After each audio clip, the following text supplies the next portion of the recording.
दूसरे ग्रहों पर जीवन की तलाश विज्ञान के लिए बेहद चुनौती भरा काम रहा है और हो सकता है कि यही काम दूसरे ग्रहों के वैज्ञानिक भी करते हों। ऐसे में वे अपने किसी यान द्वारा धरती पर आ जाते हों तो कोई आश्चर्य नहीं। हम भी तो चंद्र ग्रह, मंगल ग्रह पर पहुंच गए हैं। हमने शनि पर भी एक यान भेज दिया है। अब किसी न किसी दिन मानव भी उन यानों में बैठकर जाने की हिम्मत करेंगे। यह ब्रह्मांड कितना बड़ा है, इसकी कल्पना करना मुश्किल है। बस यह समझ लीजिए कि इस ब्रह्मांड में हमारी धरती रेत के एक कण के बराबर भी नहीं है। इस धरती से कई गुना बड़े करोड़ों ग्रह हमारे ब्रह्मांड में मौजूद हैं। सबसे बड़ी बात यह कि हमारे इस ब्रह्मांड में लाखों गैलेक्सियां हैं। गैलेक्सी को आकाश गंगा कहते हैं, जबकि हिंदी में क्षीर मार्ग और मंदाकिनी कहते हैं, जिसमें पृथ्वी, हमारा सौरमंडल और लाखों तारे स्थित हैं। वैज्ञानिक कहते हैं कि जब हमारी गैलेक्सी में ही धरती जैसे लाखों ग्रह होंगे तो निश्चित ही उनमें में कुछ पर तो जीवन होगा ही। वहां पर भी मनुष्य और पशु पक्षी जैसे ही प्राणी रहते ही होंगे। हो सकता है कि उनमें से कुछ हमारी सोच से कमजोर हो और कुछ मनुष्य जाति से कई गुना बुद्धिमान और टेक्नोलॉजी में संपन्न हो। ऐसे ही लोगों को एलियन कहते हैं। एलियन का अर्थ होता है परग्रहवासी या दूसरे ग्रह का निवासी। सन 2009 में अमेरिकी अंतरिक्ष संस्था नासा ने हमारी आकाशगंगा के सर्वेक्षण के लिए केपलन मिशन 10 के नाम से एक परियोजना की शुरुआत की थी, जिसका उद्देश्य था प्लैनेट हंटिंग, यानी जीवन योग्य ग्रहों का आखेट। यह अंतरिक्ष वेधशाला शक्तिशाली टेलीस्कोप से सज्जित है, जो पृथ्वी जैसे आकार और गुणों वाले ग्रहों की खोज कर रहा है। यह भी पता लगाने की कोशिशें हो रही हैं कि 400 अरब तारे और इतने ही ग्रहों वाली हमारी आकाशगंगा के कितने ग्रहों में जीवन संभव है। एक अध्ययन के अनुसार हमारी आकाशगंगा में 160 अरब ग्रह हैं जहां एलियंस हो सकते हैं। आओ जानते हैं उन्हीं के बारे में 10 रोचक जानकारी।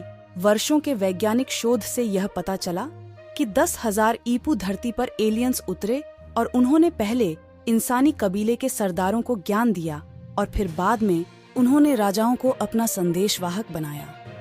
वे अलग अलग काल में अलग अलग परंपरा समाज की रचना कर धरती के देवता या कहें कि फरिश्ते बन बैठे।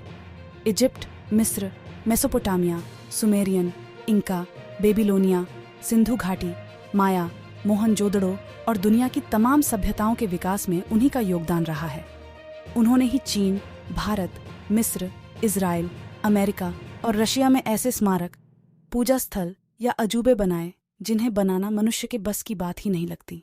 हिस्ट्री चैनल की रिपोर्ट के मुताबिक प्राचीन सभ्यताओं के स्मारकों पर शोध करने वाले मशहूर लेखक एरिक वॉन डेनिकेन की किताब चैरियट्स ऑफ गॉड्स ने दुनिया की सोच को बदलकर रख दिया है। उनके अनुसार प्राचीन मिस्र के निवासियों के पास गीजा के पिरामिडों को बनाने की कोई तकनीक ही नहीं थी। मिस्र के निवासियों के पास गीजा में पिरामिड बनाने की कोई हिस्ट्री चैनल की रिपोर्ट के मुताबिक प्राचीन सभ्यताओं के स्मारकों पर शोध करने वाले मशहूर लेखक एरिक वॉन डेनिकेन की किताब चैरियट्स ऑफ गॉड्स ने दुनिया की सोच को बदलकर रख दिया है। उनके अनुसार प्राचीन मिस्र के निवासियों के पास गीजा के पिरामिडों को बनाने की कोई तकनीक ही नहीं थी। मिस्र के निवासियों के पास गीजा में पिरामिड बनाने की कोई तकनीक ही नहीं थी। मिस्र के निवासियों के पास गीजा में पिरामिड बनाने के लिए न तो औजार थे, न ही इन्हें बनाने का ज्ञान था। इस तरह इन्हें अवश्य ही एलियंस ने बनाया होगा। यदि भारत के संदर्भ में बात करें तो ऐसे कई मंदिर हैं जिन्हें आज की आधुनिक मानव तकनीक से भी नहीं बनाया जा सकता। वैज्ञानिकों ने कई सालों के रिसर्च के बाद यह पता लगाया कि ओरायन एक ऐसा नक्षत्र है जिसका हमारी धरती से कोई गहरा संबंध है।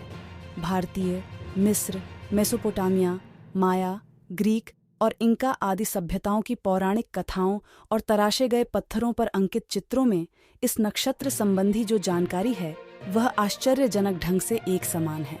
वैज्ञानिक मानते हैं कि हमारे पूर्वज या कहें कि हमें दिशा निर्देश देने वाले लोग ओरायन नक्षत्र से आए थे।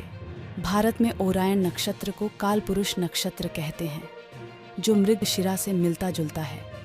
हमारी धरती से 1500 प्रकाश वर्ष दूर ओरायन तारामंडल में वैसे तो दर्जनों तारे हैं, लेकिन प्रमुख 7 तारे हैं। इस तारामंडल में 3 तेजी से चमकने वाले तारे एक सीधी लकीर में हैं, जिसे शिकारी का कमरबंद, ओरायन की बेल्ट कहा जाता है। 7 मुख्य तारे इस प्रकार हैं: आद्रा, बीटलजूस, राजन्य, राइजेनल, बेनलाट्रिक्स, मिंटाक, इन एप्सिलन ओरायोनिस, जेटा ओरायोनिस, कापा ओरायोनिस। इनमें आद्रा, राजन्य और बेनलाट्रिक्स तारे सबसे कांतिमय और विशालकाय हैं, जो धरती से स्पष्ट दिखाई देते हैं। सन 2010 में खबर आई थी कि 1948 के बाद सुदूर अंतरिक्ष में रहने वाले एलियंस अमेरिका और ब्रिटेन के परमाणु मिसाइल वाले स्थलों पर कई बार मंडराए थे।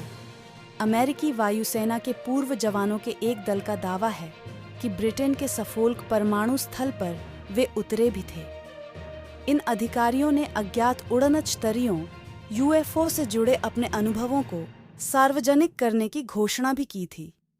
अमेरिकी वायुसेना के पूर्व अधिकारी कैप्टन रॉबर्ट सलास ने बताया कि हम अनजान उड़नतश्तरियों के बारे में बातें कर रहे हैं। हम इन्हें अक्सर यूएफओ के नाम से जानते हैं। डेली मेल ने उनके हवाले से लिखा कि अमेरिकी वायुसेना अज्ञात उड़नतश्तरियों के परमाणु स्थलों पर मंडराने और इससे जुड़े राष्ट्रीय सुरक्षा के मुद्दे पर झूठ बोल रही हैं, लेकिन हम इसे साबित कर सकते हैं। इस पूर्व अधिकारी ने कहा कि उन्हें इन घटनाओं का सबसे पहला अनुभव 16 मार्च 1967 को मोंटाना के माल्मस्ट्रोम एयरफोर्स बेस पर हुआ। दोस्तों, इस वीडियो में बस इतना ही। मिलते हैं अगले वीडियो में। जय